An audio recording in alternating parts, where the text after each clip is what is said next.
got our eyes on that 44 that's going to happen today. Yeah, we're looking forward to that. We're also looking forward to a visit with the one, the only Matthew Archbold. Good morning, Matthew, and I'm going to take us right into it. Tell us about Norman Lear. I had no idea. How amazing is that? Really, how amazing is that? And I didn't see this anywhere else but on your Creative Minority Report. Oh, that's because I made it completely up. It's fabricated. No, but it's absolutely fascinating.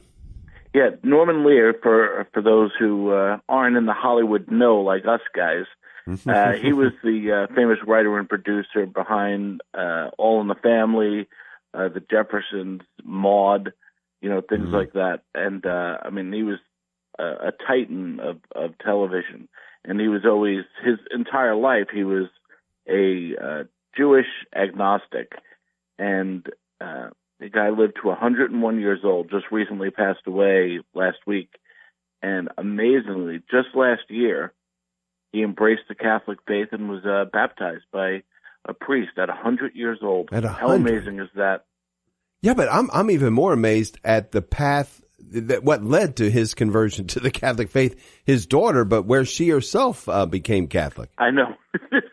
I'm thinking, man, this is the most unlikely story. A titan of Hollywood becomes Catholic. That alone is crazy.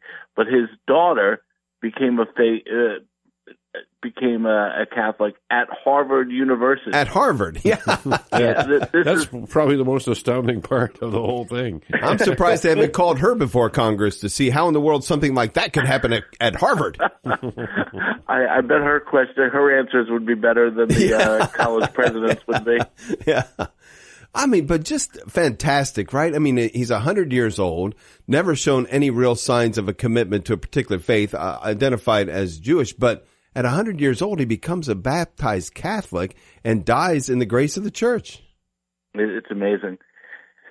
It truly is. And then I read Shane McGowan of the Pogues.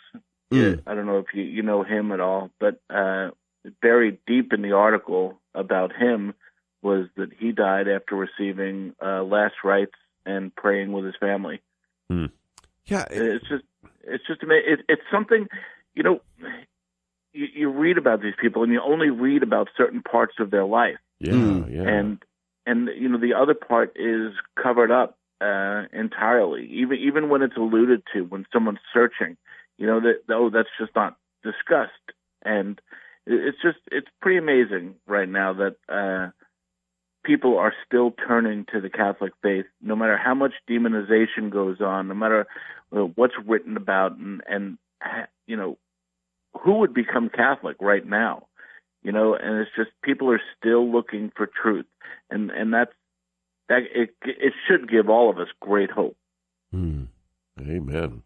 We also see on Creative Minority Report a story about Dr. Anthony Fauci. So he's a Catholic, but he doesn't need to practice the faith. Is that what I'm reading? I guess he's perfected it. He doesn't need to practice anymore. Wow. Yeah, he was asked, does he still attend a church? He says he essentially considers himself a Catholic, but no, he says he doesn't need to practice the faith because his own personal ethics on life are enough to keep him going along the path. Man, he's godlike. Yeah. Well, he is the science, Dave. Yes, my goodness, and declared to be so at this point. He is the science, and it turns out he is the God too. Now that's really thinking a lot of yourself. God. Yeah, because he not only says, no, I'm not interested in that kind of thing. No, I have everything I need to be my own guide and the guide for others, by the way. Oh, absolutely. I can tell others. And, and the weird thing is that he said he still considers himself Catholic. So he believes that Christ died on the cross for his sins, but he doesn't feel the need to engage with that person because his own personal ethics are the equal to Jesus, I guess.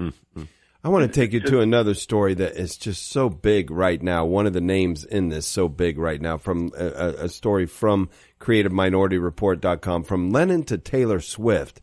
And people are familiar with what John Lennon said, saying that they were more popular than Jesus, the Beatles, and the great outcry that came from that. But you make a great a connection to what's going on with Taylor Swift right now without that same reaction.